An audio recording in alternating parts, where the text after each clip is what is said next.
That's right, you're listening to the latest from Unidark. Go ahead and check them out in the description box down below. Their entire discography available at Bandcamp. We'll be live in 2 minutes.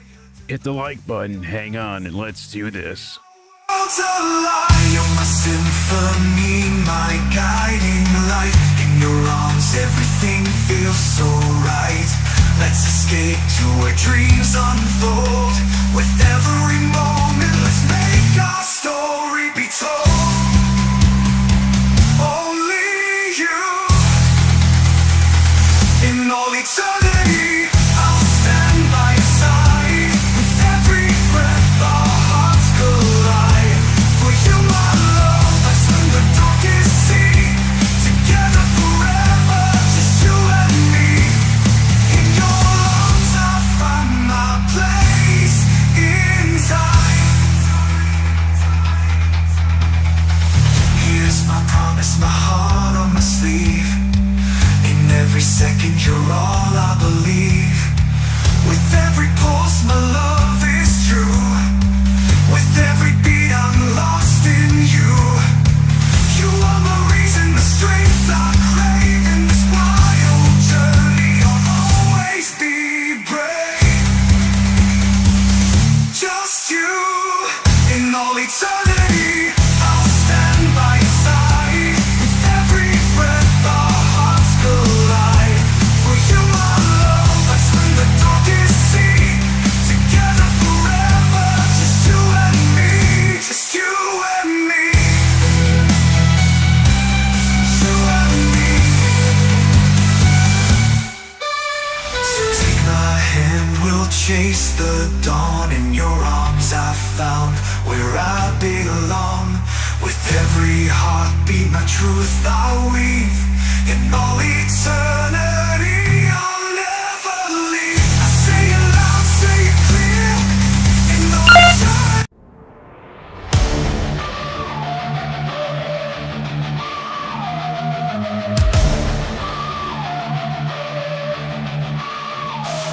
WrestleDream is here. The canvas bleeds tonight. Into nightmare. Into nightmare. AU goes into nightmare. Screaming into nightmare.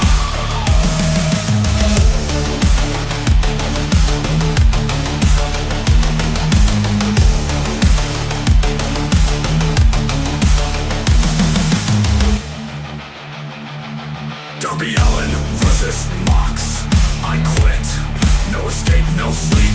Thumbtacks, blood, and broken dreams. A crimson tide. WrestleDream is here. The canvas bleeds tonight. Into nightmare. Into nightmare. AU goes into nightmare. Screaming into nightmare.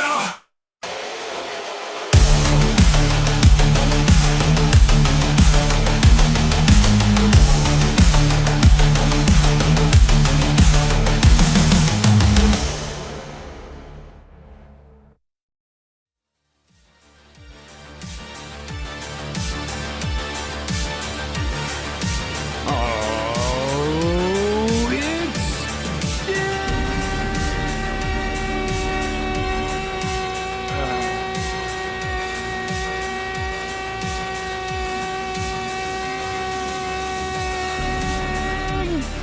Woo! Holy hell, Sting! Why you hear it all in the middle of the ring at AEW WrestleDream? Oh, my Rammstein era is in full effect. How the hell are we doing, chat? It's Sting!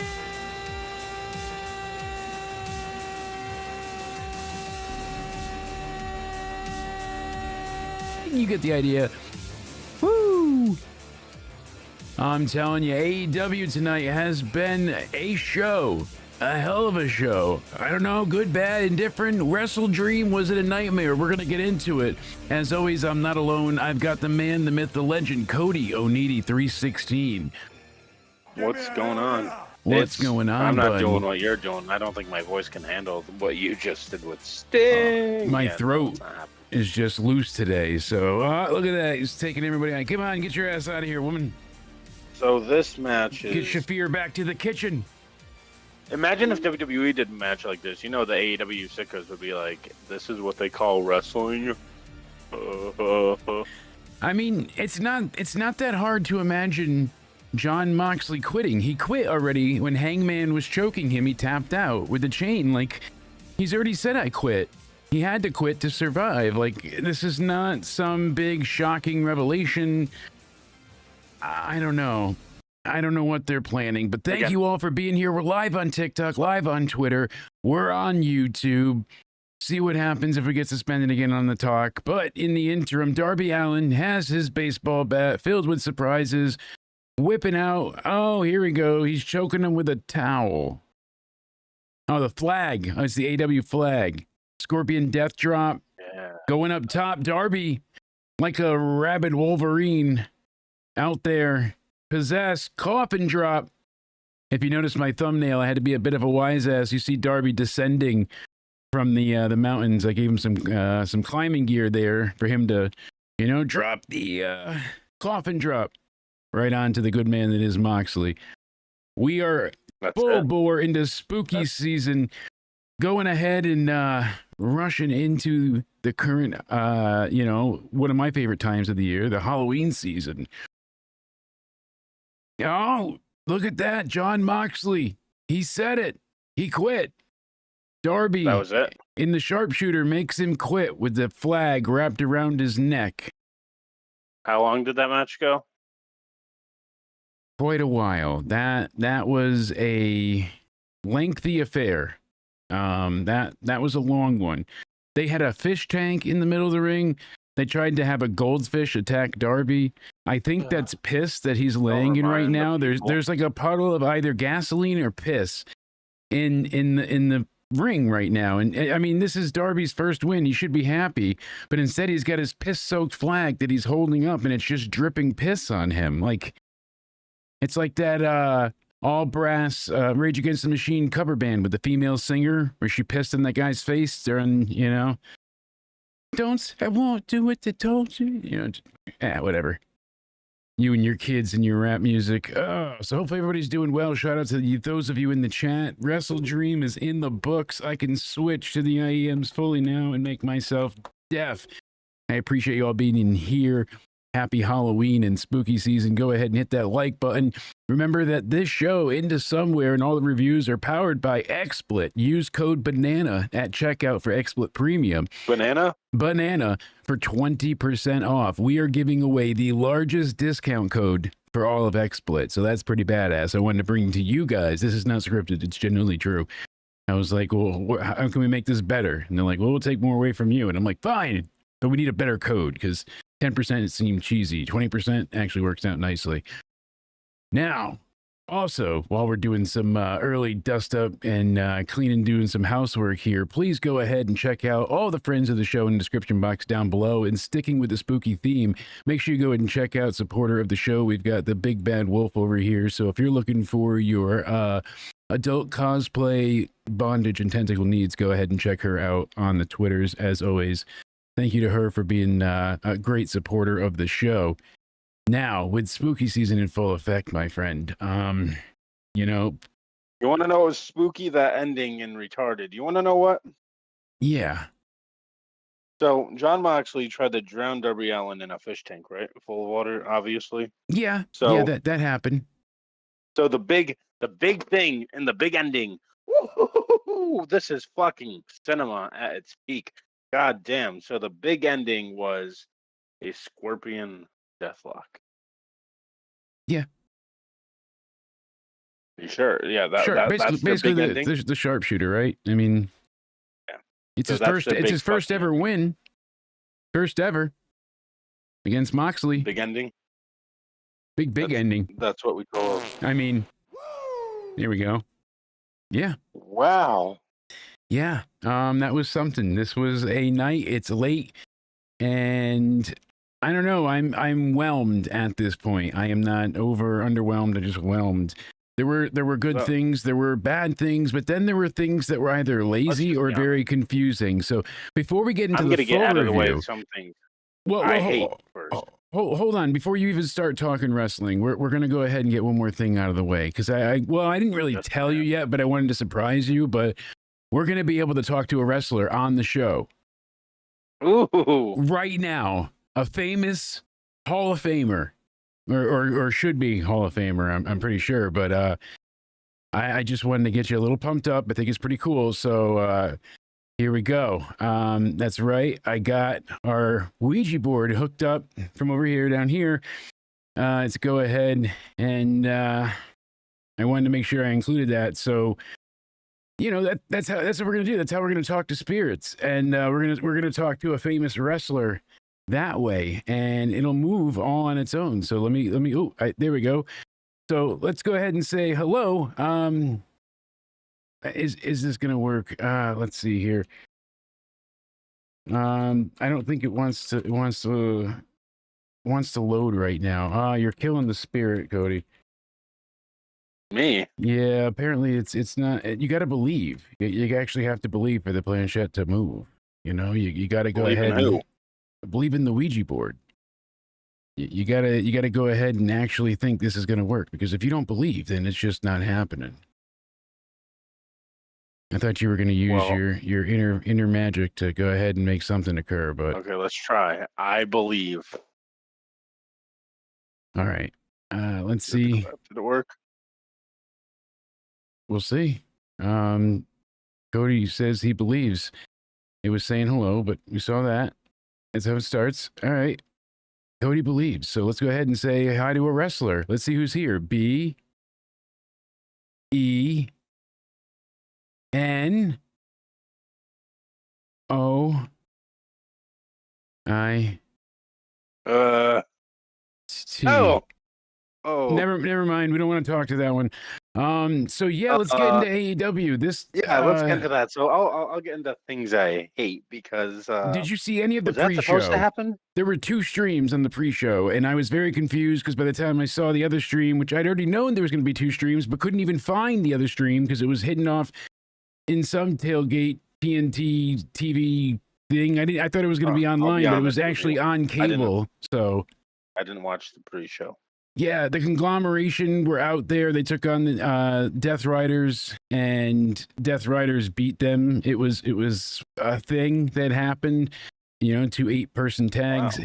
Eddie Kingston and Hook took on Griff Garrison and Cole Carter, the frat house. Yikes.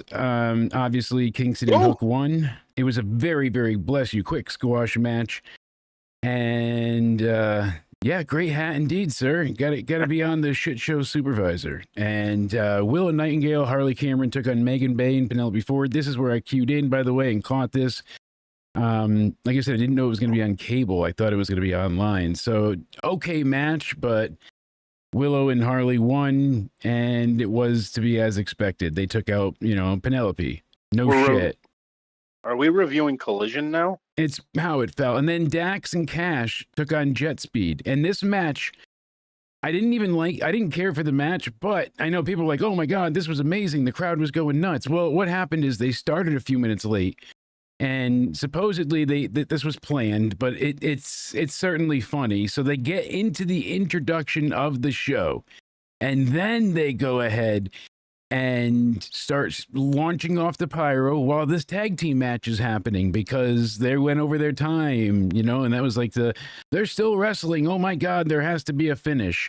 And FTR cheats to get the win at the end. Well, you know, using the leverage pin, you know, Harwood. I kind of like that holding them though. down. Like It was like bleeding into the regular show. You're saying? yeah, having the pyro go Like, off, yeah, I like introduce that the show because while that match is doesn't still seem going on. as scripted, because That's if you have new. to end right before the show starts, that just seems like a forced ending. If you're bleeding into the regular show, that actually makes sense. It makes the because, wrestling who seem says- realistic. Exactly. Yeah, who says that the match is gonna end coincidentally right before the real show starts, right? So that is actually a smart thing AEW did, and props to them. Exactly. So that was a really cool moment. But I'm glad I caught that heading into the actual show. Did I say something positive about AEW?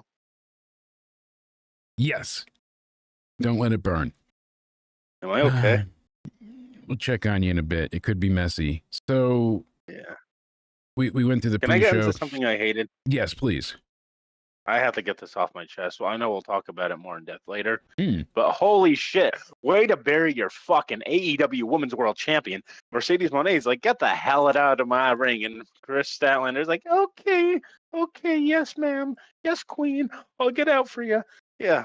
She What just the ran fuck away. is that She saw bullshit? Mercedes Yeah. and she was like, and she had to get the fuck out of How Dodge. about put some She's like, if I let her near me, she's going to steal my belt. And now she's going after it. Anyways, CE, no. Yeah, it doesn't work to have your main champ wrestle before your mid-card champ. Your mid-card champ got treated like a bigger deal than the main card champ. Okay. Can we normalize treating our fucking Women's World Champion with some respect here? Like, what the fuck is that? Oh, well, she came back out afterwards, and it was ridiculous. Oh, she did, yay. And at that point in time, she already looked like a fool. The first time you walked away, now you look like Statlander's the main you look champion. jealous. You look pitiful. Mercedes Moné is an uncharisma. Like, if I she don't even know what attacked to call her. Mercedes initially, it would have been not just a retaliation, but a defense as well. Because essentially, it was your time, your celebration, your ring. She came out, interrupted you, and if she strikes you, you attack her back. You're defending your stuff. Okay. Go with But now when she Bearing waits champion. for the 25 minutes of that stupid fucking Mina match, and then she goes ahead and comes back out, it's premeditated, if you get my point. So it doesn't make her look like a good girl. It doesn't have the face aura to it that you need to. It makes them forget everything they stand for and have it thrown right out the window. They did this with Dark Order all the time because they would do silly Mercedes things match and then they would be should have been first, heels. Yeah. Mercedes Oh, match should have absolutely. been There first. was And no then reason Chris that could have shouldn't have came out been. and said, you get out of my ring and I'll show you why I'm the champion around here, because whatever belts you have, no one even knows about. And stop I don't fucking even know your most of sister. those fucking names. Exactly. Cletus? Wait, The slack jawed Cletus does that? yokel. how's Cletus doing, by the way? Halloween's coming up soon. You gonna go out trick or treating again with all the neighborhood kids? No, I don't go. No. Trick-or-treating. I know you did once. Right? I was trick or treating last year. You know what's funny? It wasn't like it was anything super elaborate, but I set up this really cool predator catcher. No, I set up this great little like trick or treat spot for kids to come and get candy. So I took a cooler and filled it with ice, and then I used a dryer hose and had my fog machine pump into the cooler with the dryer hose, and then poked holes all over it, and the fog would come out, but it would stay on the ground because it becomes ground fog with it being chilled. And behind that, I had set up black lights and strobe lights, so they had to go in and get the candy. But when you walked in, the way the fog and the strobes were set up, you felt like you were spinning the whole time. So it was cool. But I think maybe 4 or 5 children all together came and got candy because everyone goes to the center of town now. They have over 10,000 kids show up. That's not an exaggeration. They shut down the entire main street of Wallingford, and the police are there and they close everything down, and people have to donate candy to even get in. So basically you're giving candy to get candy. But hey, that's the point of Halloween, right? Give to get. I still love spooky season, but it's changed. I hate the idea of not going door to door. It's all these we got some trunk or news. treats. We need to protect these wrestlers because retard wrestling fans exist like this. And yes, fucking retarded. I'll send you this. This dumb little fucking. I don't even know what I sent it to you on Messenger. I could have just sent it to you on Twitter because it that's was all right. Right here, look at this. It's fine. I got it pulled up. Look at this. Oh, the original Liv Morgan stalker claiming she was the one stalking him. Yeah, this guy is absolutely freaking delusional. He's very mentally deranged, and there's quite a few. I don't know. See, my daughter grew up. I didn't. So all of her like stupid 14-year-old YouTube drama bullshit channels that she used to have, we would watch like in the car or that kind of shit together, back from school, whatever it was. Now I'm like still keeping up with. So I don't watch any of these streamers, but I still know like half the bullshit Hassan and iDubbbz are up to, and Anissa and all. So it's funny, like, all the drama stuff. But one of the female streamers went to TwitchCon, and this guy was waiting in her meet and greet line, just walks ahead, cuts through everybody, and just grabs her hair and grabs a pen out of her hand, leans in and just starts kissing her, like forcefully. And finally, one of the security people run in and push the guy away, and then they escort him out, and I guess he got arrested. But still, like, their big worry about going there was they were concerned with female safety, and that Twitch said, "Oh, we'll have armed guards there. It won't be an issue. Don't you worry." And like 2 minutes into the show, like, no, literally, it had just started. This was like right as the event started. It couldn't have been like more of a PR nightmare. I don't know. It made me chuckle. So, in the sense of like, if this had to happen, it happened. So many people warned you it was going to happen, that you needed different security measures. You had to do things different this year, and people suck. And it's not many people, but usually people that suck are the loudest ones, and they cause the most unrest for the rest of us. So be careful out there. This guy is legit insane. You know, oh, Liv Morgan stalking him, not the other way around. Like, you know, poor Rhea Ripley. Who's going to believe that? Rhea was injured. She got her nose bashed in by the Judgment Day by Raquel Rodriguez via Roxanne Perez. So what she did was she threw Roxanne like she throws Liv at Rhea, and Rhea didn't catch her right, just caught her in the nose, and that was that. Who is it? Anyone's fault, or was it just an awkward landing? Or I guess she said she was inadvertently busted open when Raquel threw Io Sky into her. Sorry, not Roxanne. Later, she posts a picture with an injured nose. So Io fucked her up. Excuse me, not Roxanne. I was about to say, if it was like what Raquel did with Liv, like wouldn't Rhea know how to sell that because she's taken that? Before I got any confirmation or word from your super sources, I immediately started yelling, "God damn it, Kairi Sane, you claimed another." You blamed it on Kairi? I was taking your lead, but yeah, no, absolutely. How could you not? I mean, she's injured so many other of our favorites. How could we not be concerned with her at this point? She's something to worry about.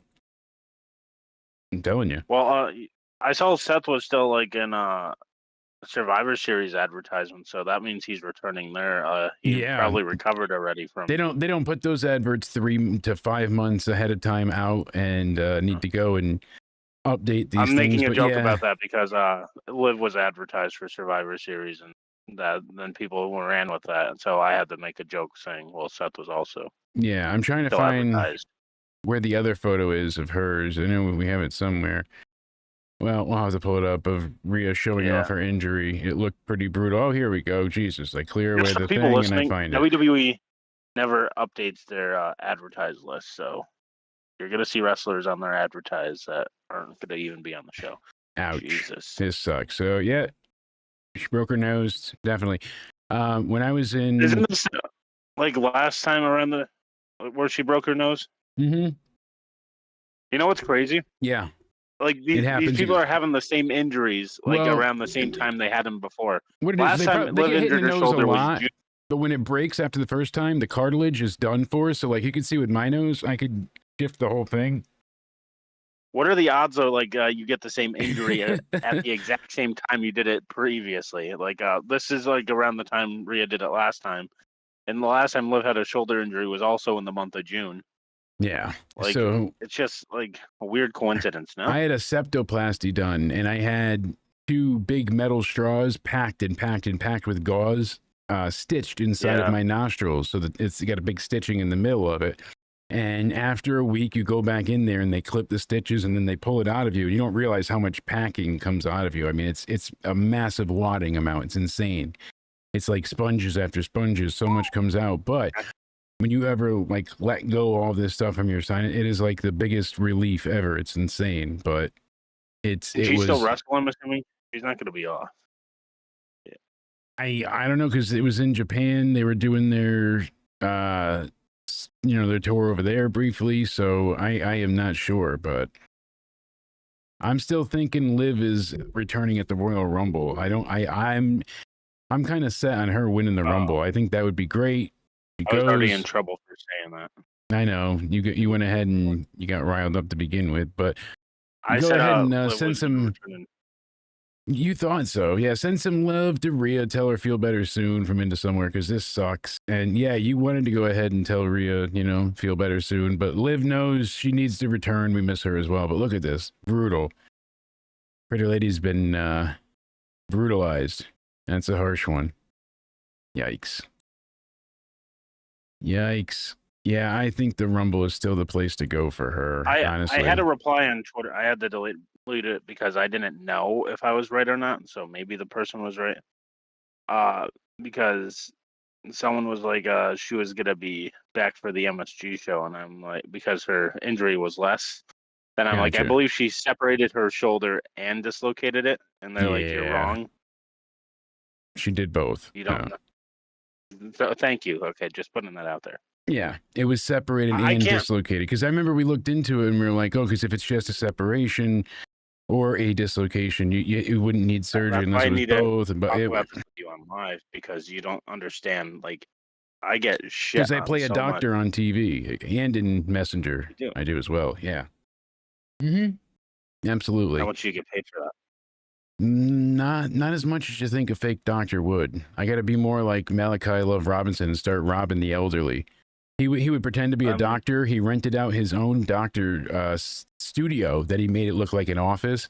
And when he would only treat elderly patients, so he would do home visits. And while he was in their home, they would find patients with dementia, and he would write himself exorbitant checks. He would take their pain meds and sell them, like all these horrible things. So here you are. You think you got this great doctor. Oh, he's sitting with mom for 3 hours, taking care of her, and he's writing checks to himself and taking all her drugs. Is that what you did with? And I plead the fifth. SmackDown. right. Quickly. I know we didn't get into it Friday night, but it was good. Ilya Dragunov gets the U.S. title. Hell yeah, good syrup there. They're still supposed to have a open challenge for the U.S. title. Now it's Ilya Dragunov's open challenge. Glad to see him return and on SmackDown. That's a good shakeup. Going to Raw right now, I don't know what he'd do. Having Jacob Fatu, knowing that he's injured and not able to wrestle, so they had they made him talk to Cody, and I'm like, oh sweet, it's happening. Maybe he's okay. And then it's like, nope, him and Drew are done, and Drew's gonna face Cody, and they are ripping each other apart, and Cody's in the suit, getting his suit tore to shreds. What a goddamn visual! That was great. There was quite a few things on the show. I really liked the Wyatt 6 video. I just wish Uncle Howdy was there. Like, it's cool to see them in the MFTs. There is like a holy shit aura to it, but I just want more from the Wyatt 6, more story, more explanation, just because we've gotten fuck all with them. Really, they haven't done anything to advance most of it. It needs work in some areas, but thoroughly from start to finish, SmackDown was still entertaining. They had a long way to go early on with Cody just coming out there and cutting a very like, I didn't win, but I'm still a winner promo, even though he should have won, especially now hindsight, we know my superpower is that Cody's, the one not fucking injured. I have a question about that all. So was that main event actually for the title or what? Because did they make that clear? Or... Which main event? Drew and Cody last night. Was that? It was supposed to be, but not. They didn't make it a sanctioned title match, so they were like, yes, but no. I'm like, if they were gonna do something like that, though, I would have had Drew win. Then they could have won on their next weekend saying it wasn't sanctioned. Yeah, look, it's also on Twitter. Match or whatever. Hi. So the long delay is. Oh boy. So who do we agree with here? Two old co-hosts fighting, not anyone we're associated with. Well, maybe in the past, JD and Andrew Badalla. Ooh. Yeah. Someone else that starts with a J. So he said that that this main event was silly. The ending was silly, and this shouldn't have main evented over your world title. match, do you agree or disagree? No, I disagree because it wasn't a real match. Like it was No, a JD said that this match was too silly, and the AEW World Title match should have main evented over this. Oh, he said instead of the I Quit match. Yeah, I feel like the world Yeah. title should have main evented. I said that earlier. It was actually that DJ Anime called it out. She was like, "Oh, look, Darby's main eventing with Mox," and I was like, "Maybe." I said, "But I would figure the world title would be first." But you're probably right, unless they have a bunch of bullshit planned in that match, and there's going to be everybody interfering, and that's exactly what we got. So Sting could not stay away long enough. Just retired not that long ago. Yep. He's back. There's some changes we welcome, but some not so Andrew much. Baydella went on defending the show, saying, "Knock it off. You know this is the match to main event." I don't see how though, because people were sick of the Death Riders to begin with. They like Darby. I like Andrew. They want to see him get his revenge, but defend that company. There's a lot of AEW defending today, and I was very neutral. I really gave this as much of a chance as you could, and I have an admitted hard time in general. You know, it's like I critique things enough when it's great. Excuse me, but I go ahead and try to approach this with some type of positive mindset, and there wasn't any specific match or person that I was gravitating towards, that I was really interested in, that was capturing my imagination. And when you're missing the story, it's so hard to resonate with, any of the characters or their motives. I like Jamie Hayter. I also like Tekla. Like the wise man says, upside down boobies are even better, right? Spider Lady does it's great. I am not that athletic, but I can try. Tekla. You ready? I'm going to try and do it really quick. Hold on. I'm going to do it. 1, 2. Are you? Oh. All right. You good? I'm good. Still got it. One-handed there. See that? I just had to brace myself. I don't want to get any more bruises, though. I am loaded with bruises. Like, it's bad. Looks like my wife beats me. Well, more than she usually does, is what I'm saying. Like, looks like she's kicking the shit out of me. Like, I'm not even getting a lick in. Like, she's just, like, it's bad. I'm not exaggerating either. Remind me later. I'll do a little strip tease. More than what you do to me? A lot worse. A really hot spoon is not as bad as spiking your ribs with a fucking desk chair. I'm telling you. Well, you did that once. I also got stuck in the tub. That was funny. I was sideways, and like the tub was this way, and I was this way. So my legs were out because I had the cast still, and I managed to wedge my ass in the tub because it was dry and I was still wet. It was like a suction, like it wouldn't free me. Took a lot of heave-hoeing to get me the fuck out of there, but we did it. No fire department either. We did it. I'm telling you. Not this time? Because no. Last time I remember there was a fire department. Yeah, no, they told me that trick. I said, just wrap the rope around my gigantic, and then we can go ahead and just, if you show me like some of those videos, it gets bigger. Then you really just pull a few times. We're good to go. It's safe. The fire department showed you their big hose last time, and then that worked. Yeah, they were trying to break into the old lady's house to help her, but she ended up being on the side. It was her right here. Yeah, it was the old lady that she actually fell into the door. So while they're trying to kick the door down, she's behind the door, getting like repeatedly hit in the head with the door because it's out.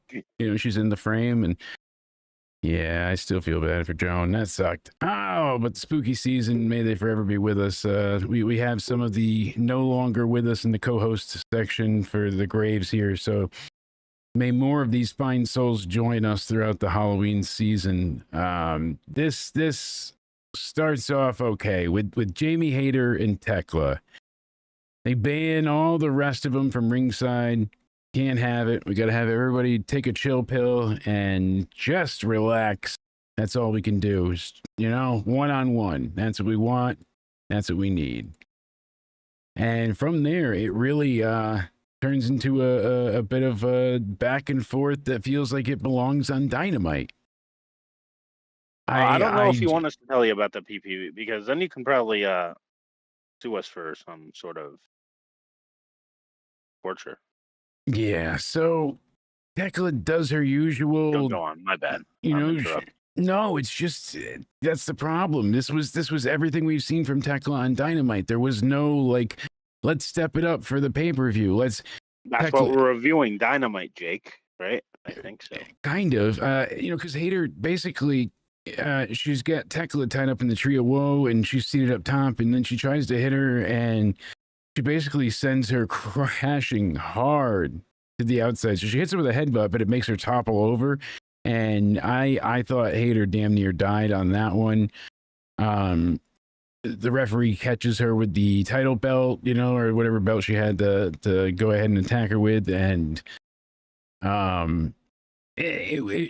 she put her down. She did the backbreaker. She gets the 2 count, but Tekla was able to no sell like always and speared her. She goes for the pin and Hater's foot. Look at that, a la Roadblock 2016. It's under the rope. No good. That's when Tekla does her upside down Spider Girl thing. And you love yourself some Tekla, but can I interrupt you one more time? Yeah, you need to. Absolutely. Okay. How about this? That's why I was asking. But back to the main event. People are complaining that the main event wasn't long enough. Really? They said you should have shaved like 20 minutes off of elsewhere to add it to this match. It went like till 12:30 on its own. I'm pretty sure the main event. That's what I'm saying. Yeah. How much more time could they have had? They wanted this an extra 20 minutes, people said. If you add in the pre-show, it's 5.5 hours. The Moxley. Okay, if they added like an extra 20-something minutes to the show, I don't know if we would have been doing a review. According to Wiki, the Moxley main event is 25 minutes and 25 seconds. That's not enough time? Apparently not. I think 25 minutes is a good... Here's the thing, though. Kyle Fletcher, Mark Briscoe was also 25 minutes. All right? Statlander, Tony Storm was almost 20. I'm sorry, but they wanted this match to go like almost an hour. Yeah, Mercedes, 16 minutes. The tag match with, potato chips there, 27 minutes. Hangman Page's match, 20 minutes. There was no get out done quick. Everything was long, so nothing felt special. The pacing was really hurt on this show because there was a lot of lulls.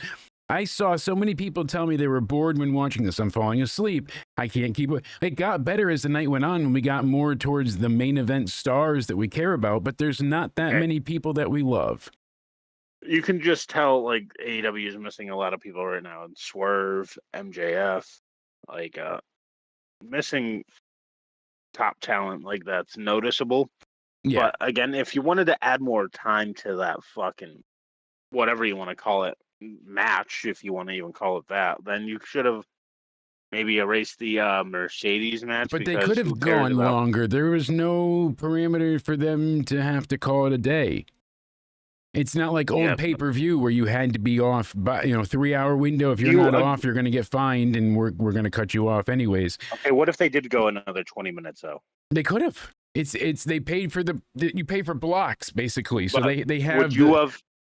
That's why All In went for like what, 7 hours? That's how they were able to do that. Yeah. Oh my God. Well, that's what I'm saying. It's not like it's totally unheard of. This is what's. So they could have kept going if they wanted more time. Like, because this was already 25 minutes and people said there should have been like another.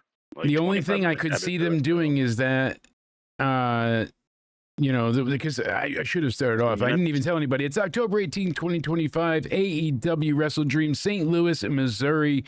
That's right. So there is a time difference there as well. I believe they're 2 hours behind us and something along those lines. And let's see here. I want to go ahead and make sure. I'm just asking, though, what would have been your reaction if they actually won? They're only an hour behind us, so they ended at 10:30 for them, right? No, 11:30, excuse me, if it was 12:30 for us. So the only thing that they might have is the Chaffeettes, whatever they call it, the arena, if that has a like a curfew time, like you have to be done by 11. Some places have that. That's why, so... That's the only reason I could think of that it would be hey, we have to get out of here. But no, they could keep going as long as they want. So anybody saying they need to cut anything off is wrong. As for WWE, when they go to Peacock International and Netflix, yes, they can go forever. But for what they're doing on the USA side, they can't. It's okay. People that blocked, complain about the 5-match setup WWE's got going on, that's way fucking better than AEW's construction for a fucking pay-per-view lineup. It makes each match mean something. When you have 9, 10, 12 people, 12 matches, and you have, multiple, 8-person tags, and all these multi-man and women matches, and it's so hard to remember who wrestled then and why it was memorable. As when you ask me, oh, what happened in the last show? I'm like, oh, well, and you ramble it off. John Cena went ahead and had a great match with AJ Styles. Why? Yeah. Because I don't have to remember 30 match participants, through my top of my head. It's just, oh, AJ and John, that was great. Oh, Seth and Cody. Half the wrestlers that wrestled on the show. We had Stephanie and Tiffany. We had, it was like I don't know why he feels the need to combine all these on. Yeah. And we did argue that should have been longer. Please check out our Crown Jewel review. Fucking Moxley and Darby. Oh my God, if they went longer, I would have. I don't know how much. And they're the ones that should have went. They didn't go an appropriate amount of time in my mind, but they're the ones that should have gone the longest, especially with the story they're trying to tell.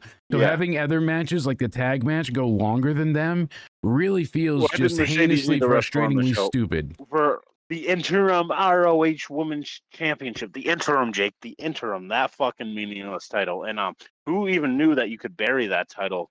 Right. Mercedes Moné found a way. She did indeed. And I said a while ago, I'm like, look, she's going to go to all these places and she's going to take these titles away from people that are like hardworking individuals. Most of the titles. And you're never going to see them get defended. Maybe one of them, but doubt ever. And several people called out, a good buddy as well said, hey, look, end the line. This is what's happening. Mercedes has already been told she needs to keep the belt to ruin Jay's record. Mercedes? Because someone said you'll have 12 tomorrow. Oh, I think she's facing somebody else in a different federation for some bullshit belt. So she very well could. Have the lucky number.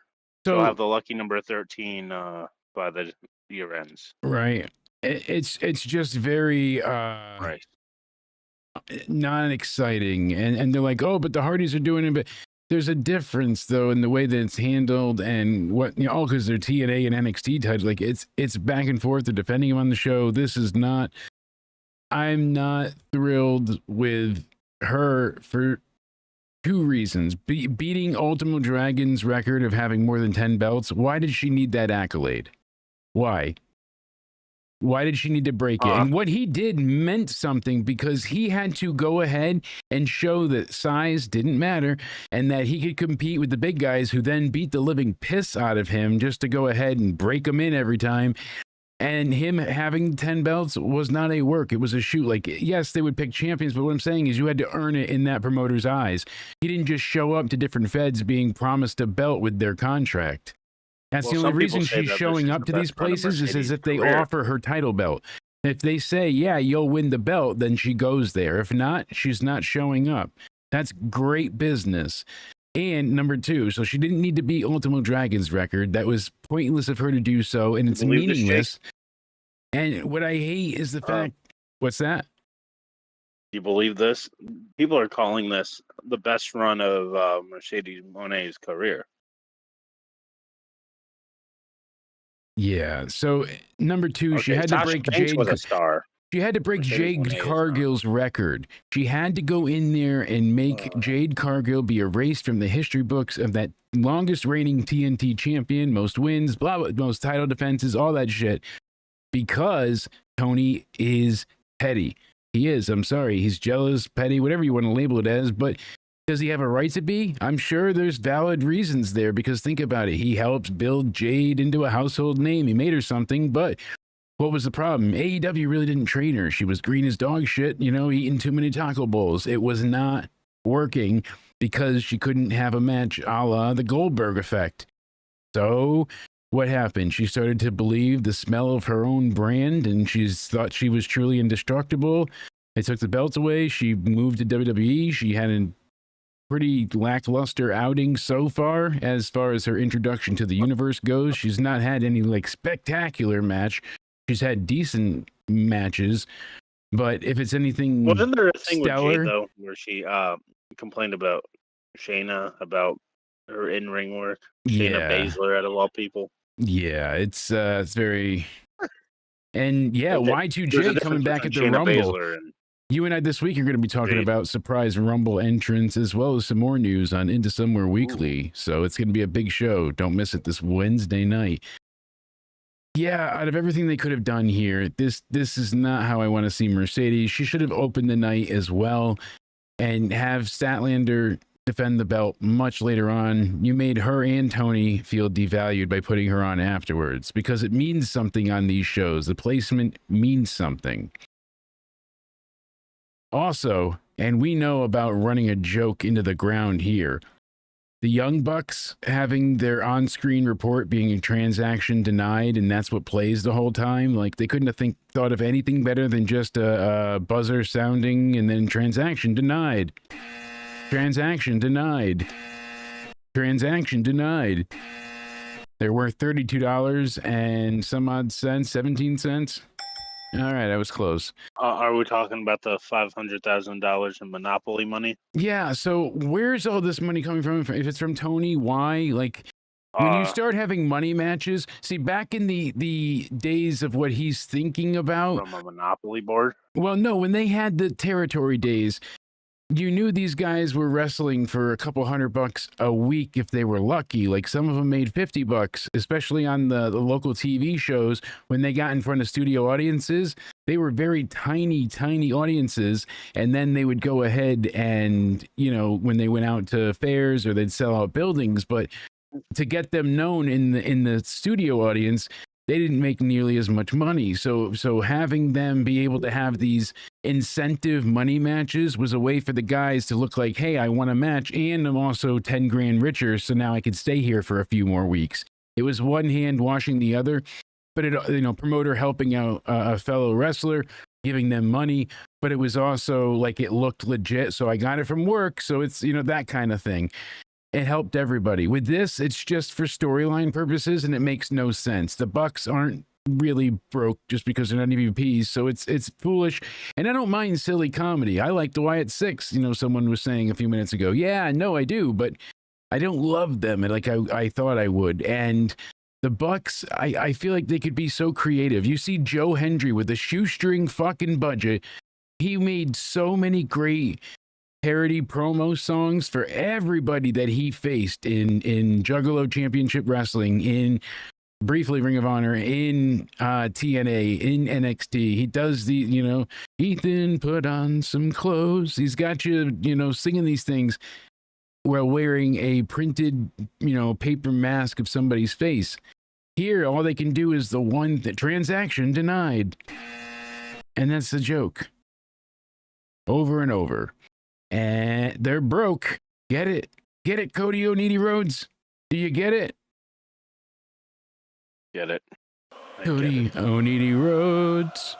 Cody O'Needy Rhodes. Had to happen. No Cody chant tonight. So this match was bullshit. I really don't care for the Young Bucks. I've been consistent on that.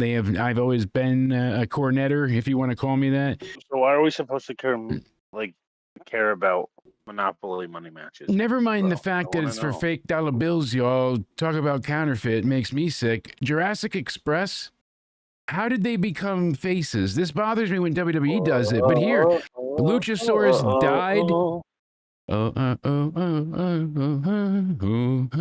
Yeah, we'll get that going.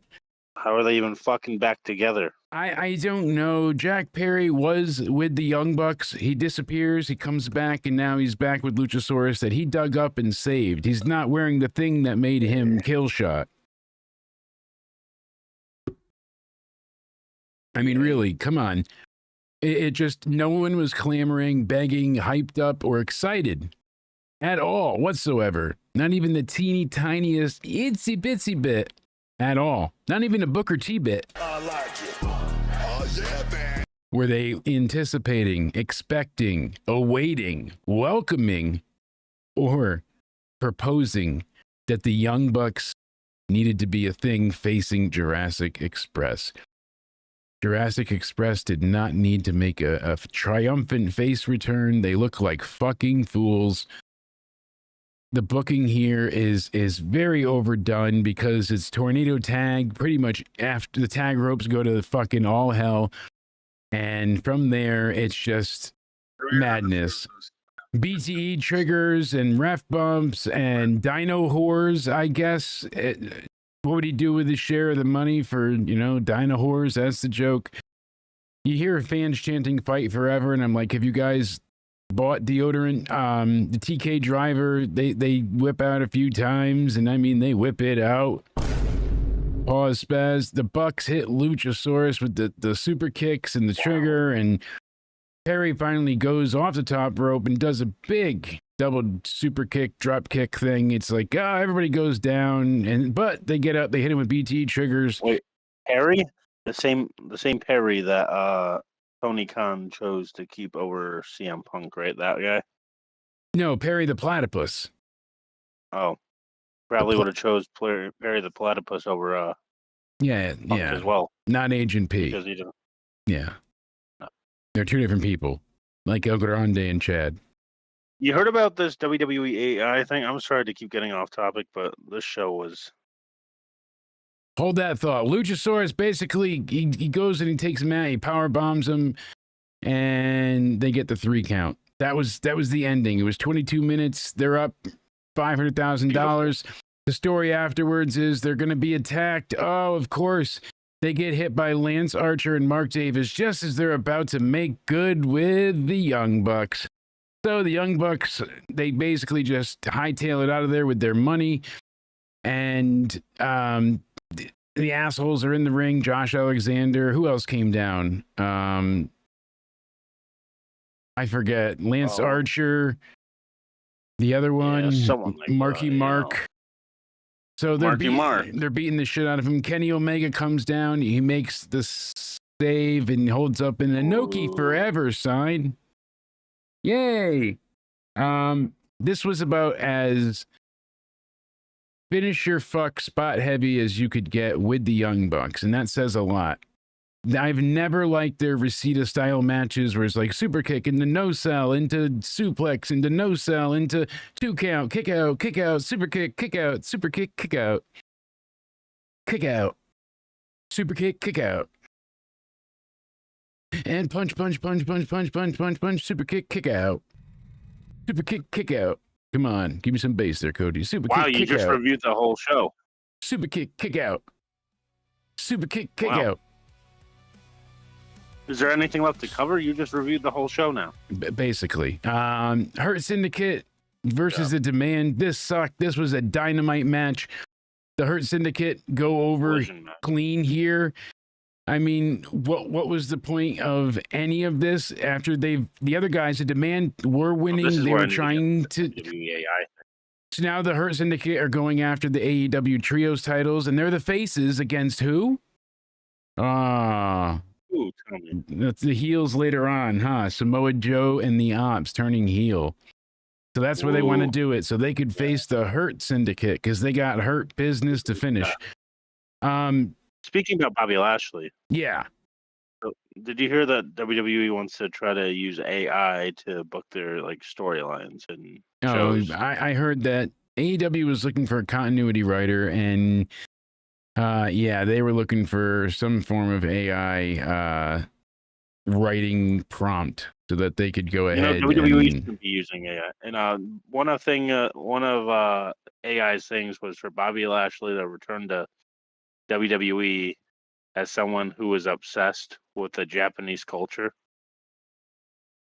Yeah. That's what AI's idea was. I believe it.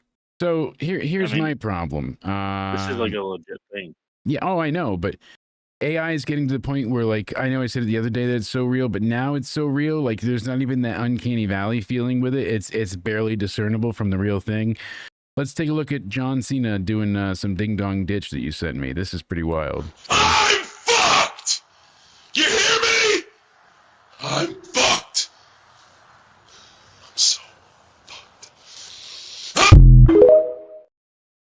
God. Like, one more time. I'm fucked! There's one more of that. You hear me? I'm fucked! What about him singing? I couldn't grab that one with him singing, unfortunately, but these are hilarious. I just can't get enough of them. They're great, you know? They're great. That's right. I Do said you know it. who should book with AI? Not WWE, Tony Khan, because anything AI spits out will be anything better than Tony Khan can fucking come up with in his coke brain. Speaking of cocaine brain, Puppet Jake is still detoxing, so hopefully he'll be up to snuff and ready to begin welcoming us Is he into up the with- shows Is he again. hanging out with TK? No, he's hanging out with his new girl. She might be pregnant. I'm not sure how to read sock pregnancy tests, but it's got some squiggles on it. I'll have to show you later. But this is how we found him after we had the other child steal the car keys. So go ahead and check this out. Drugs everywhere. Did you yell at him? Oh Yeah, I yelled at him for not sharing, of course. I mean, In front of his woman? Yeah. She learned quick what a real man is. Speaking of real man, Mark Briscoe, what the fuck you doing, bro? Why you taking this much time out of my life to deliver 500 Froggy Bows and 19 J Drillers? Remember back in the day, WCW, NWO, I think it was that one, Revenge or World Tour, whatever, on N64. I believe it was one of those. I don't think it was a WWF game. I might be crazy, but one of them had, it was either Game Genie or it was in the options menu where you had a cheat code where you could get unlimited specials. So once you taunted, you could do your finisher. And it took me forever to figure out how to do the finisher as a kid. I was like, it blew my mind. I didn't know you had to taunt. So that's what this felt like I was watching. I was watching a wrestling simulation of these two, of Fletcher and Briscoe beating the hell out of each other, except they had their finisher stats on unlimited, and they just kept it This is why I coming. said you reviewed the whole Oh, show. I caught on. I got what you meant, but we got J Drillers. We got a finger, index finger, pointer finger, fucking dildo finger, a digit. Is AEW the best wrestle? Because sometimes I don't On- even know if It's on the rope, okay? That's how they break the pin. Wait, it was on the This rope? is awesome. This is awesome because he touched it. I get it, but they do the ref, almost taking him out and then kicks him in the balls, does the brain buster, then hits the brain buster on the top turnbuckle. It looks great. It's a hell of a thing, but then you have everybody start coming out and 1, 2, no. it's Don Callis' family growing even more. It's like a bad cyst you need to get rid of, but the only way to do it is to cut it off now. It's gotten so big that you have to get it removed surgically. That's the Don Callis family. How Fletcher many family looked good members does before he this. I feel like this makes it, people are like, oh, Fletcher looked great in this match. No, it took him this long to take down fucking Mark Briscoe. What chance is he going to have against half of these other people? To me, this doesn't make him look great. This makes him look worn out already or Jake, lacking I'm stamina. an AEW sicko. Just let it play out. This is where the best wrestle. I know, but Chris Statlander, Tony Storm, we've been here. We've done this, and they did not do a damn thing that we didn't see in their last outing. This was probably my favorite match of the night by far. And on top of that, this was the best match as far as length, time, the flow of it, like how it progressed into different sequences. All of it just worked great, very so. well. Tony's fantastic. Even when I don't love the gimmick, before I let my heart explode, the crowd was very quiet. It's hard because they like Statlander, they like Tony, so they're like, "Let's go like Chris," and then it's like Tony Storm, "Let's go Statlander, Tony Storm." Let's just say Tony Storm because we can't say they love Tony because They don't, but they love Tony Storm, and I like it. They hugged afterwards, but I hated that they had TBS longest reigning women's champion Mercedes Moné make her entrance. Statlander gets kind of like brushed aside. You brought it up. It really This pissed is you what I was off. talking about. It was Yes, because embarrassing. why the fuck are you making your AEW World Champion look like a fucking joke?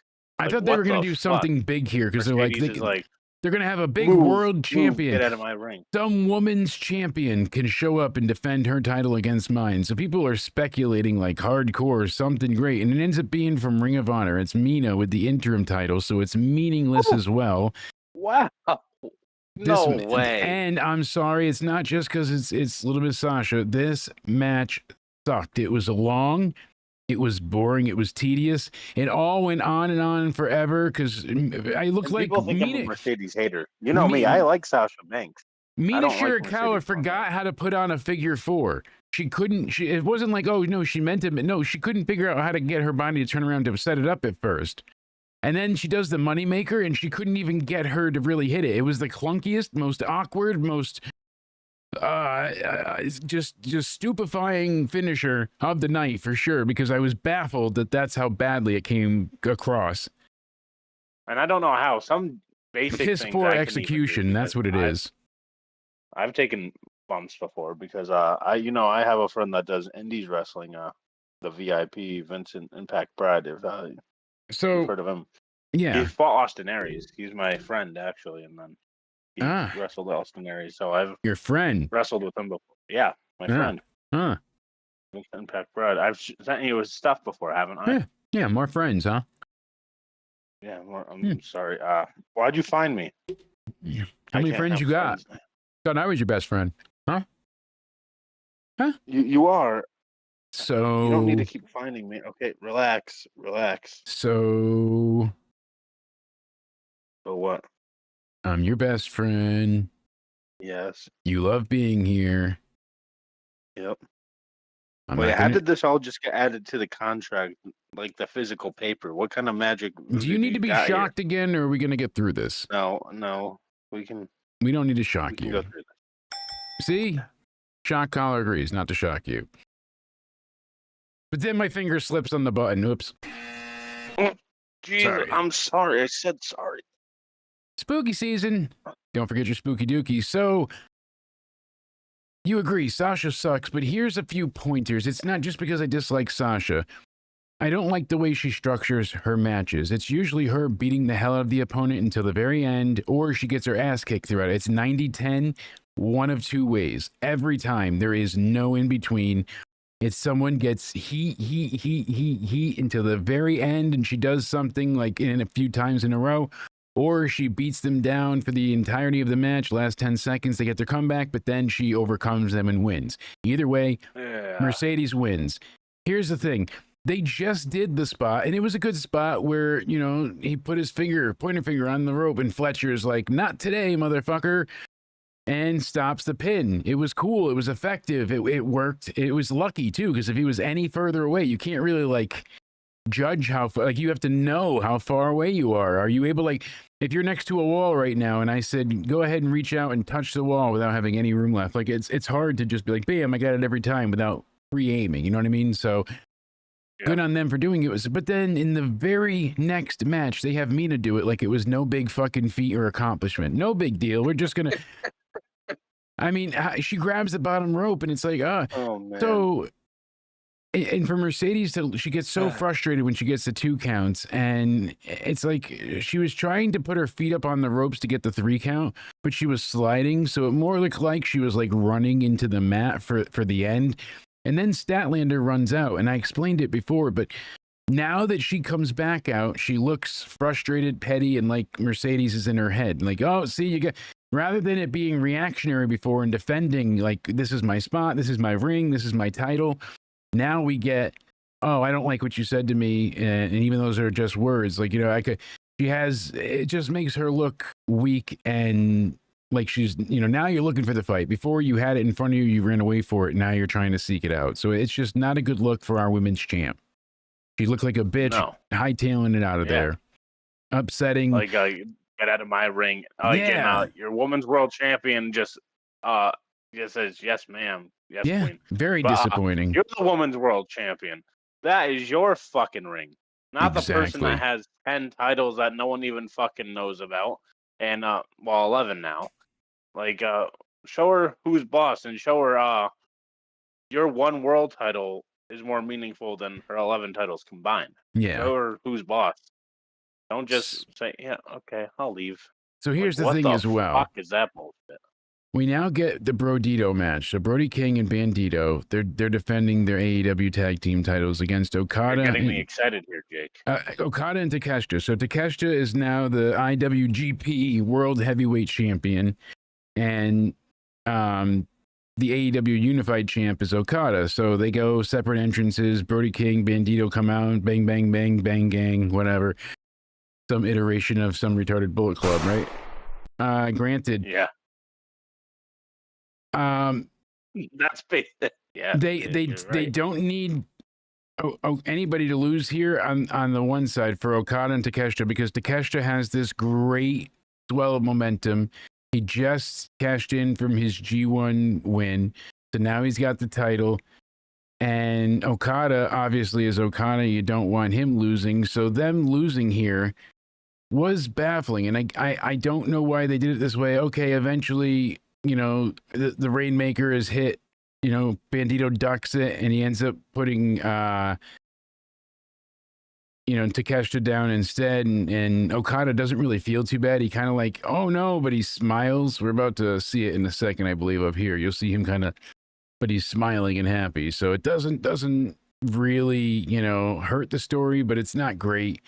I would have rather have seen them win. I know the story they're trying to tell is like, oh, Bandito, you can't give up. Keep trying, keep trying. He goes to do the 21 plex and he can't do it.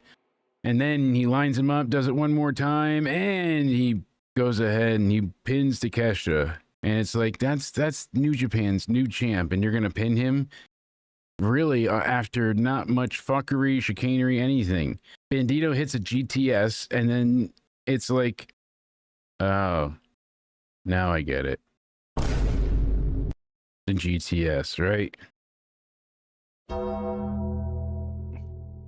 Take a shit will turn. I believe that as well. But here's the thing. It's going to take a while. So I would have rather have seen Brodito be chasing for the tag belts again rather than having to defend them. It's always better when faces are trying to achieve a goal. You go ahead, you get them going for the titles. People enjoy that. It's fun. But we also get Okada and Takeshita. Eventually, they turn their backs on each other because, even though they hate each other, there's animosity. It's not happening yet. They're not going to break up the Don Callis family yet. They've got long-term goals, apparently, with them, and that's why they keep adding people to the stable. Andrade was supposed to be factored in, and now apparently Takeshita is the one fulfilling those duties as well. So this match was slow and a bit brooding at times, a bit full of itself. They really wanted to show like, oh, Okada is so amazing, and this is when the faces start. They basically they knock Okada down to the floor, and there's a Brodito chant, and all of a sudden they both start doing the fucking Macarena. Hashtag WFU in the house. Make sure you check out the Wrestling for Life guys. All of our friends and the sidebar for the YouTube channel. So go ahead and check them out, and in the description box down below. This is nuts though, because they gotta stop the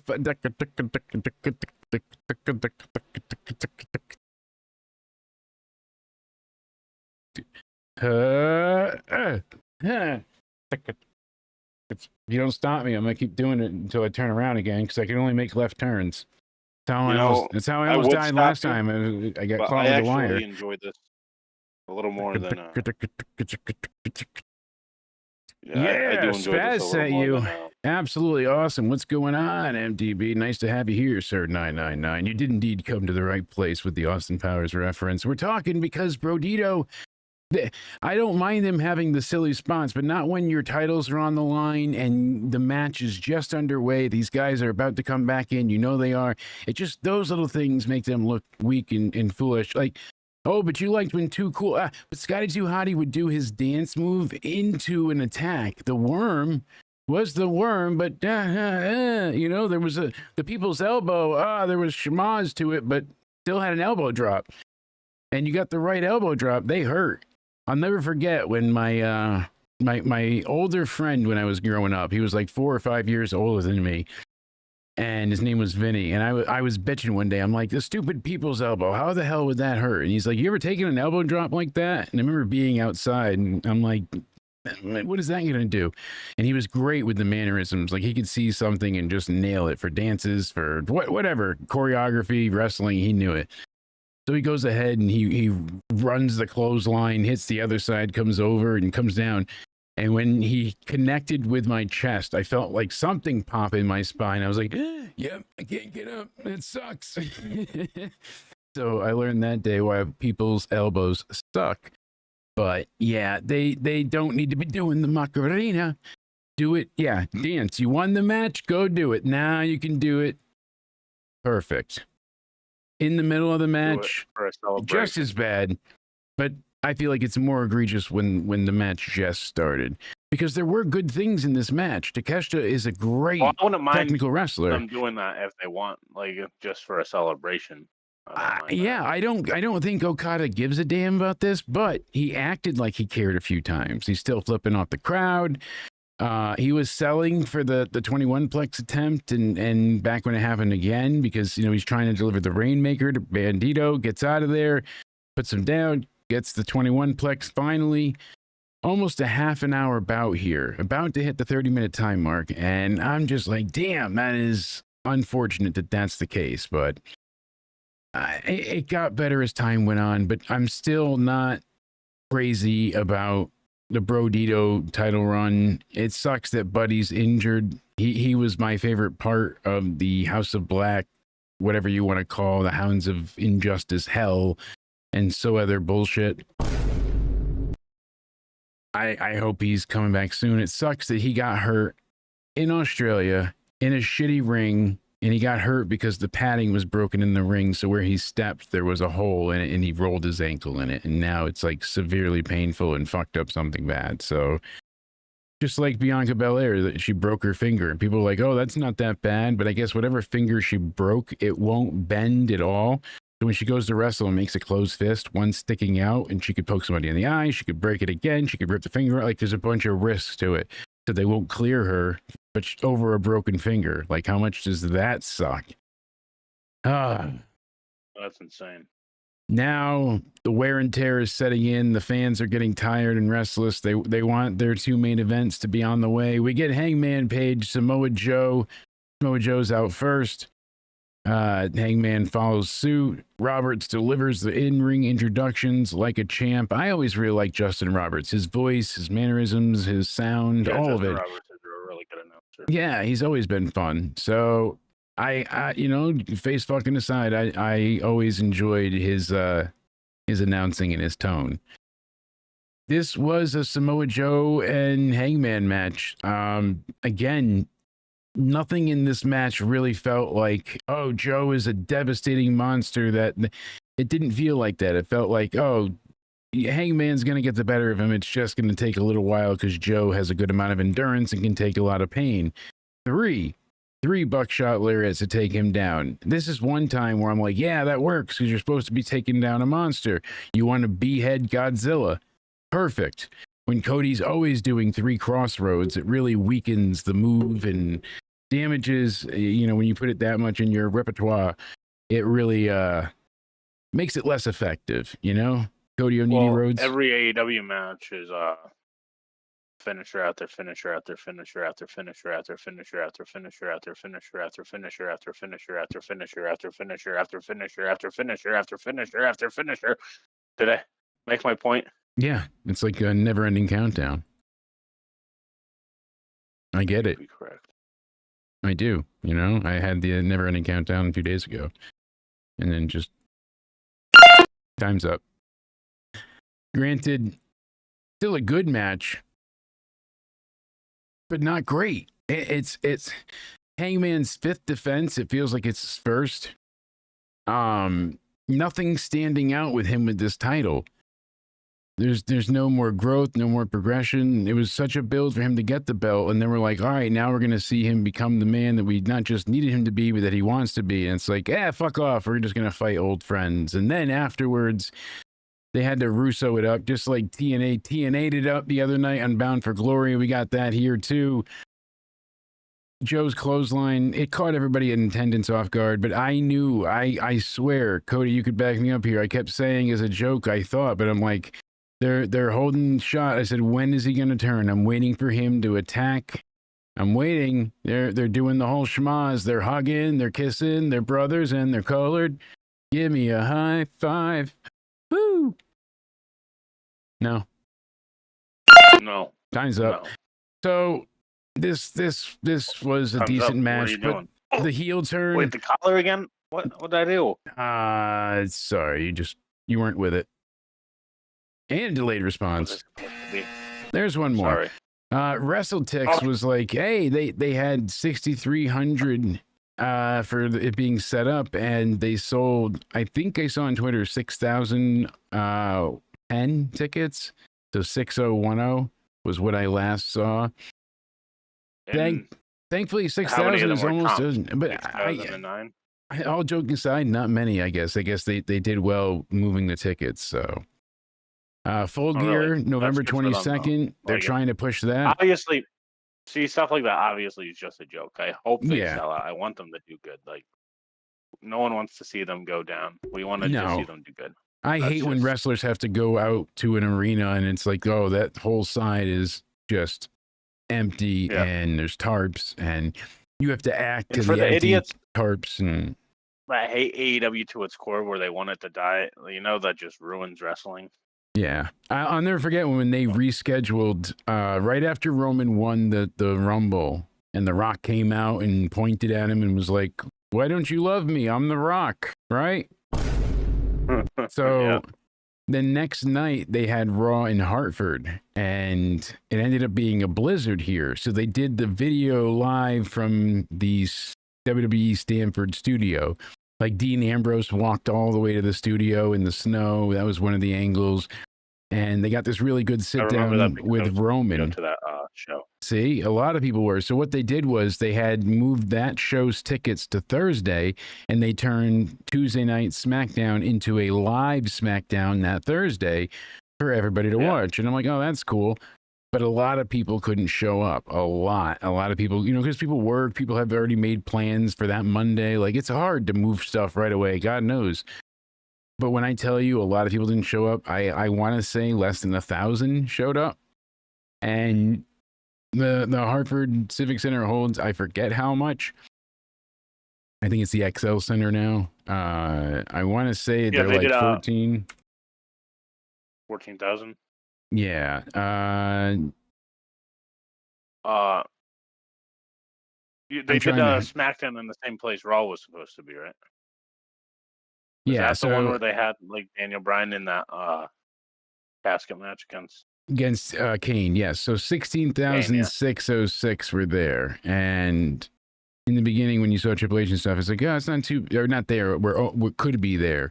And I'm curious what the actual, results were. But yeah, going all the way back to that eons ago, it's pretty crazy to think and see, how much has changed. And where is it? I know I have it. Yeah, SmackDown Live, 1/29/2015. And there was people in the very front in some of the early sections, but they had so many tarps and a lot of people arrived late. So like as it was going on and people were getting in there, that's when you went ahead and got, people to go ahead and tune in. So sucks when that happens. You're stuck in the car and you hear the show starting. Terrible. But yeah, this short is over 10 years old. Crazy.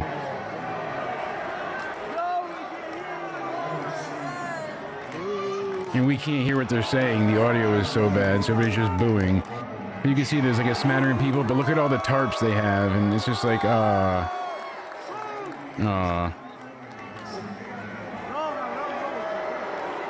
The audio is messed up the whole day, so you couldn't hear it. The audio was really bad. That was unfortunate. Just so many little things like that, but funny how that works out. Everybody's getting beat up. Then we have our finale here, the last match of the evening, the one that everybody came to Can we call critique. this a match? Sure. John Moxley Thanks for with the calling, Death man. Riders and Marina Shafir versus Darby Allin. I don't know if you can legally Yeah. call this a match. They bloodied Darby's ear. They shoved a skewer stick under his nail. It was part Fear Factor, part Jackass, and part CZW Tournament of Death. Like I am not crazy about hardcore matches. People are like, oh, but you like WWE. But they built to that. And in TNA the other day with the Hardcore War, those two friggin' factions, the Order 4 and the System, have been feuding for a long time now. And it just, a war of attrition. I get you, you get me, back and forth and back and forth. Now you finally get to the point. And then who took the tax? The most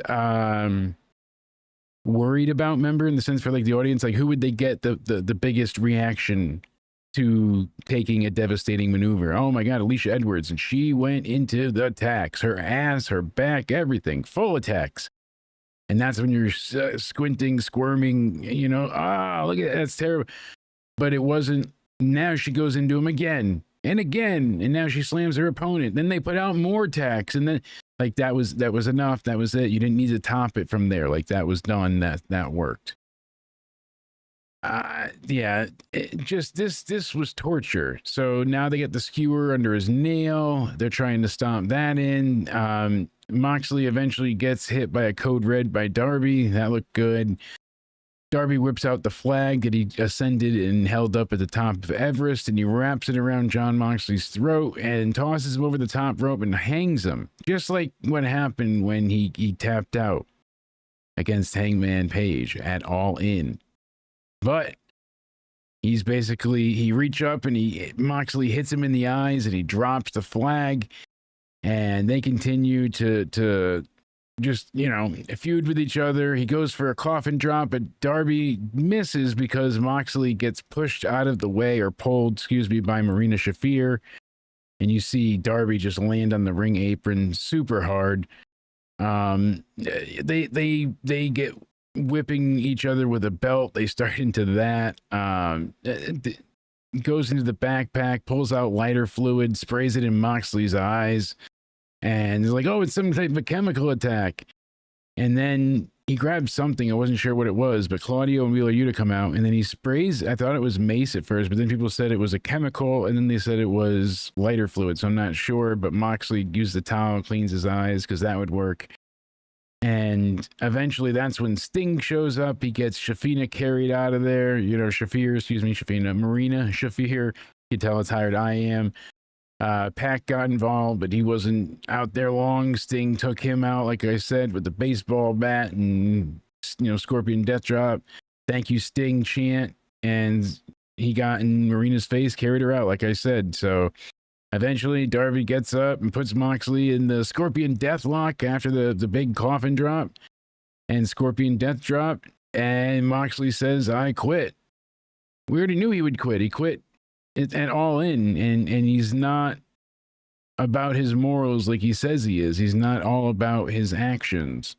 I'm shocked that it went off the air right here at the 4.5 hour mark for this show. It did not need to be this long. I said it was going to be nuts and crazy, but I don't think it was nuts and crazy in the most fun way. It's cool to see Sting, but then again, it takes me out of it because I'm like, why? You retired. Don't do the asshole thing. Don't come back. Just stay retired. I'm so surprised. Your grandpa Sting. People... You're so fucking old. You got a baseball bat, but you're old. He's going to beat you, Moxley. He looked old as fuck. Like, I'm older than Sting. Don't you call him old. Yeah, see? People must forget how long AEW shows are. Like, to think that they want WWE to go longer with their shows. No. I wish WWE went longer with some of the matches. Like I said, take a few minutes away from here or there, but not in this regard. They could have gone ahead and piled anything on top. It would have been fine. So SmackDown was decent last night. I did enjoy catching up on SmackDown today. Thankfully, that was good. And this show had its highs and lows. Certainly, I really enjoyed Statlander and Toni Storm. The women's match there was a shit ton of fun. That was the match of the night. Yeah, it really was. It made sense. It worked well. It was top to bottom well wrestled. There was a few, like I said, clunky spots, but never anything that was like egregiously awful. But this was if you want to go wrestling match, this was actually a wrestling match Yes, compared yes, to absolutely. anything else on the show. Yeah, so that was damn good. I know people really like the Briscoe Fletcher match. I feel like Eh. Briscoe should have been beaten a lot easier, and people, oh, are you crazy? I agree. Yeah, I know, but you guys wanted to do something special with the Briscoes. You missed it. You had your chance. You wouldn't put them on TV due to some stupid homophobic comments from how long ago that one of the brothers made on Twitter, and it wasn't even like a directed thing, and he ended up apologizing for it. So you're telling me that some people could never, ever improve, and it's terrible. But I will say this, speaking of never, ever improving, Don't do that. I missed something, because when I was originally watching TNA Bound for Glory, I was watching it on TNA Plus. But then that kept crashing, and I didn't want to wait to have something go wrong. So I went ahead and I was watching it on my phone. But the stream I was watching it on was already crap quality. And then, because TNA Plus wouldn't load. And then on top of it, there was like stuff on top of the screen. So I didn't realize, for whatever reason, it didn't click, that that's Alicia Fox that came out with Tessa Blanchard. That explains why I couldn't stand that crazy bitch. Holy shit. I didn't realize that was her making her wrestling return. I never could stand her. My God, what a waste of a space in wrestling. Horrible. All in all, I'd say this is an average. You told me off there that was your favorite wrestler of all time. She was, until I actually watched her wrestle. Then I was like, oh, fuck. It's bad. As of right now, 15% vote great show, 10% say awful show. And then we've got 40% for average and good. So it's kind of just split right now between good and average. I would say that seems fair. Yeah, Tessa's the best in the Knockouts division. I really like Tessa. I know she's had some controversies, but I don't honestly believe she's a true racist or has. I think she was just extremely competitive and felt like she had to constantly fight for her spot and prove her existence, because people were like, oh, you're a Nepo hire because of your dad.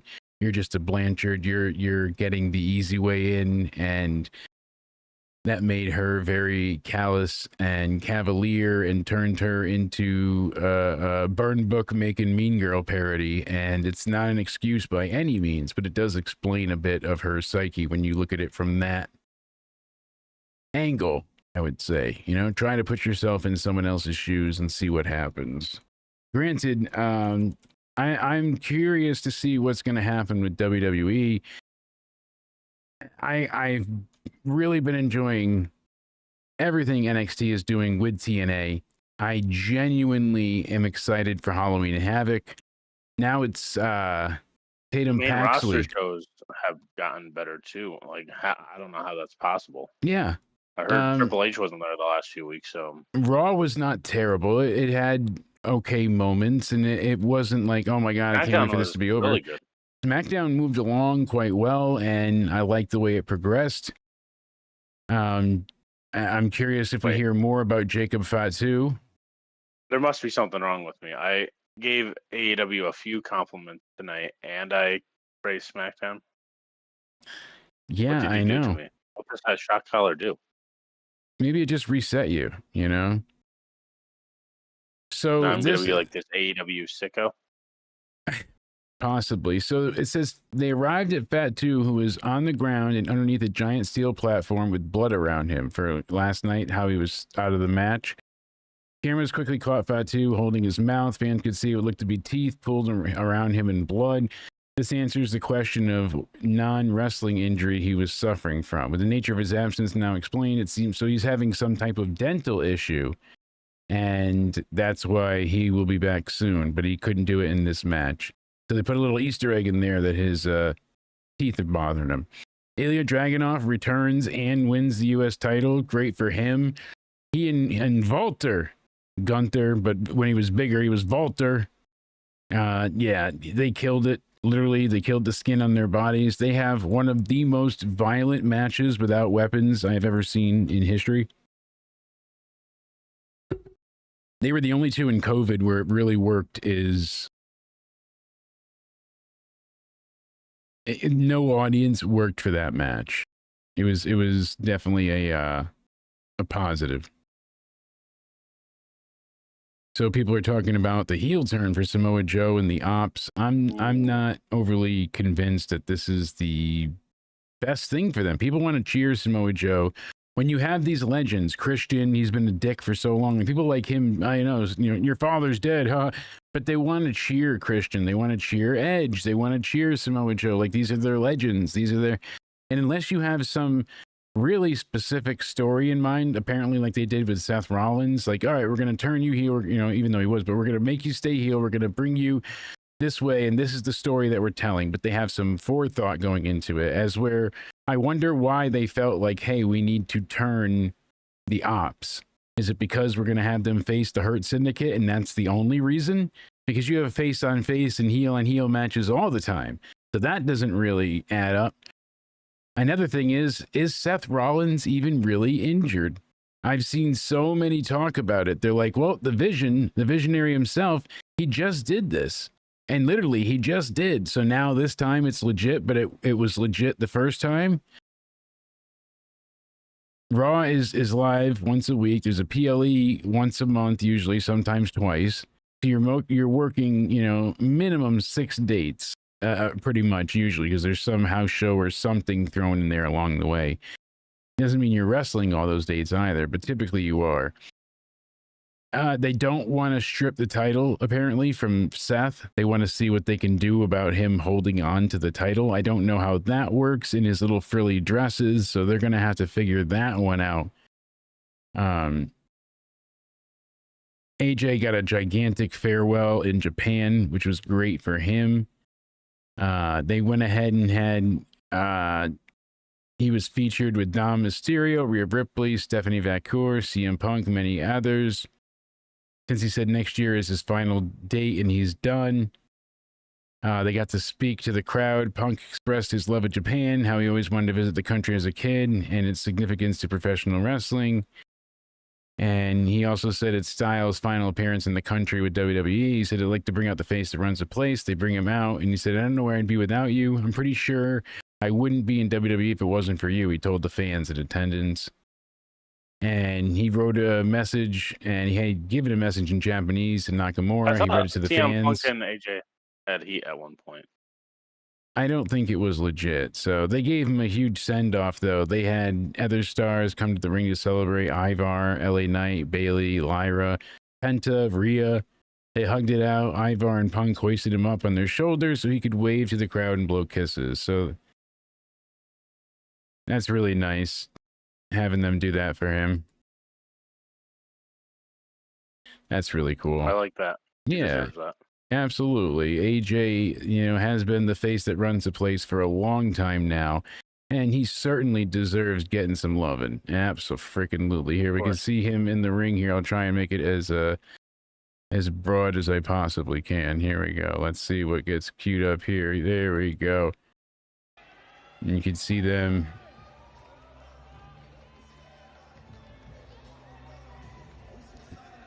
You got AJ's theme song playing, so we won't hear that in the background. But yeah, you can see they're all hugging AJ here. Here, we'll put it over my face so we can make it much bigger. They're hugging on AJ right here. That's cool. They're giving him some loving. Look at that. There he is. Hugging on LA Knight. Ivar and oh, here we go, picking him up. Oh, they're hoisting him up. They want him to go ahead and give that Japanese crowd some love for honor. Yeah. Why haven't you done that for me? Because I can't pick you up like that with one arm. I tried. It was like Dirty Dancing. Remember, I kept dropping you, and you're like, now I can't remember kindergarten, and I smell purple. Terrible. That actually looks like a terrible picture right there. But it's just Moxley with the skewer sticks. But it looks so wrong. Really does. I might be just having a dirty mind. It does. What's your score for tonight's show, my friend? I'm gonna be more negative than you probably, but you can go first. I'm at a 6, maybe 6.5, but probably a 6. Like I said, Statlander and Tony was good. Fletcher had a decent showing. I wish it was a bit better. The main event wasn't my cup of tea. Hangman and Joe was good for what it was. A bit long, but good. I like the ending. You know. So 6. Tony and Chris Statlander, yeah, that was a really good match. Probably the actual real wrestling match of the show. Best in ring. Sitting here just wiggling my ears. Yeah, you know, they made Chris Statlander look like a wimp. Like that's what you do to your women's world champion. Okay, AEW, see what you're doing there. That main event was, I guess, all right, but how many hardcore matches have we seen? I'm not against hardcore matches. I don't mind them. I'm actually more pro hardcore matches probably than Jake. So, but when you get this many in a row and this many things, it sucks. Chris Statlander says Wheeler Yuta can step up and challenge for the AEW Women's World Title, and now they're considering having that happen. She said, I feel like it could be anybody at this point, but I think somebody who probably thinks they deserve, and a lot of people in relation to her that they want to see me take out is probably Marina. I feel like possibly Death Riders. They may not be too keen on me right now. If they need me to put her in her place, they will. And also, if Wheeler Yuta wants to step up and challenge for this, I will put him in his place. So, oh my. Yay, she said, whoever wants to step up, step up. I'm going to give this show 3.5. 3.5. Wow. I was probably going to amend mine to a 5.5, but damn, 3.5. No, this show was ass. Hey, I can't disagree with you. Bro Dito should not have retained. It's silly to beat Takeshita and Okada. They're both, I know you got the tag champs, but he just won the IWGP belt. Do you think this was better than WrestlePalooza? Jamie Hayter and Tekla was a good match. I just felt like that was a real foregone conclusion. Would you say? Better than WrestlePalooza? Was this better than... Yeah. I didn't like the Cena one, but no, AJ Lee and CM Punk was a fuck ton of fun. That was such a good time. Nothing on this compared to the nostalgia, the storytelling, and the history of it all that we got from that, for me anyways. So no, I don't believe so. Maybe I'm being too negative, but I thought this show was worse than WrestlePalooza or better? You know what? Thinking about WrestlePalooza. Woo! You know, I'll bump this up to a 4.5. 4.5. So I'm at 5.5. We got a 6.25. This show might have been... What show do you think was better, WrestlePalooza or this? WrestlePalooza, I think, was better. So they were both. I mean, Stephanie and that was on that, right? Yeah. Yeah. So because that was short, but it was good. And I'm trying to think of who else we had. Stephanie and Io, right? Or was WrestlePalooza? I'm thinking of Crown Jewel. See, I got it all fucked up. Yeah. See, I think Crown Jewel's. We were calling it what the other day? I don't know. Super Showdown, all that shit. Yeah, because Saturday Night's Main Event. Whatever the fucking names are. Yeah, because WrestlePalooza, you had Lesnar and Cena, you had Division. Oh yeah, that's the show. And the Usos, Stephanie and Io, because Stephanie finally won the belt.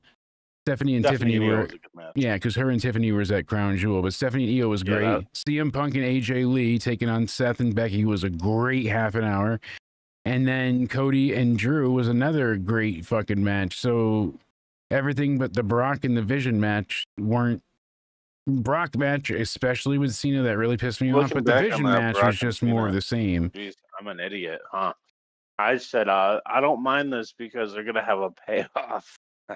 It's true, though. They are. So I thought they were going to have like something with Brock and Cena after that. I didn't know it was. I had assumed so. Let us know your score in the chat down below. Like I said, it's a 6.25 for out of 10 for knee pads. Indeed, yeah. Stephanie and Io was an A+. We agree. MDB or MD. Absolutely. Yeah, it's B. All right. Wasn't sure if it was 8 or a B. I'm blind. I'm not wearing my glasses. What was your favorite match or moment from today too? Let us know. They're gonna have a great match. Yeah. Like I said, it wasn't too soon for Stephanie. I feel like she is exactly where she needs to be, and she's just going to keep improving.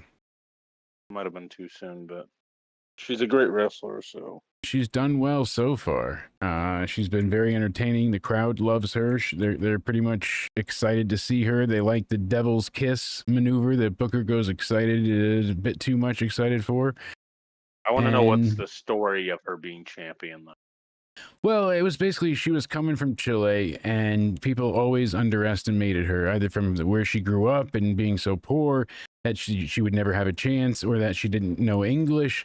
So she's come in breaking down all these barriers, but she was doing very well in CMLL. Oh, something sharp there, and other spots, and it's like, that was Well, weird. I know Stabbing AEW got myself mad here. when she went to WWE.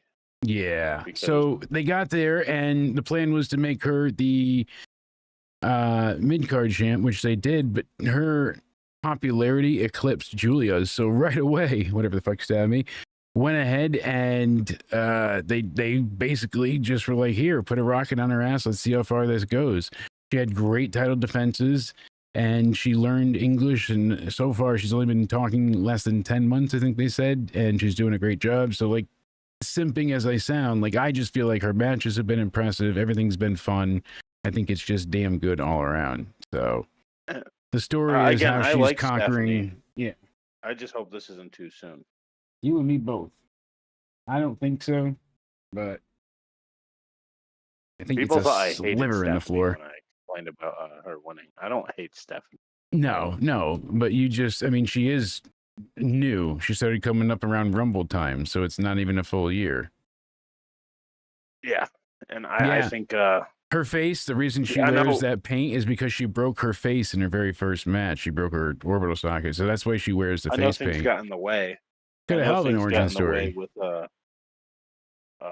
her not being on TV a lot during that. Yeah. But And I but still she was think also very, that very should have sick at that prevented- time. Yeah, I get that, and that's no So- fault on anybody. But I think, not saying it should have.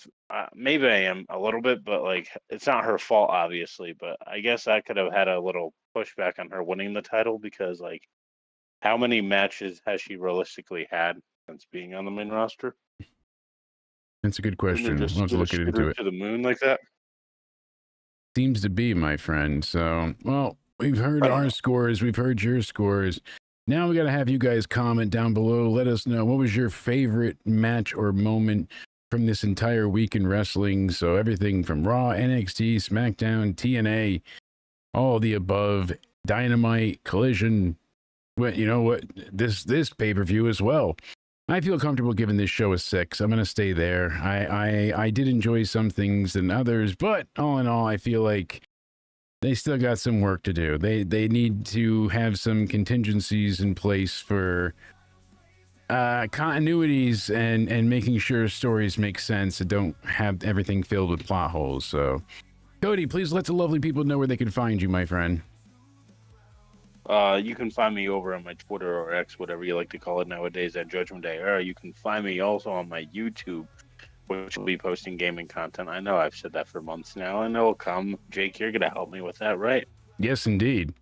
I'm That's pumped and also playing. at Judgment Day Era. And you can find me over on my Instagram at Cody_Oneedy_316. Apparently I'm paid by the Judgment Day, but Making those bucks. Those buku I wish. bucks. If only. I know. I feel that, my friend. Well, thank you all for being here. Hit the like button, subscribe. Make sure you're following us on the Twitters. It's at Countdown Ended. Same on Rumble and on Instagram. Go ahead and check us out on TikTok. It's Jake.CountdownEnded. And search us on Spotify. It's hashtag into somewhere. Thank you so much for hanging out. We will see you tomorrow with another podcast episode and Monday for the normal time slot Raw review. Until then, stay sexy and thank you all so much.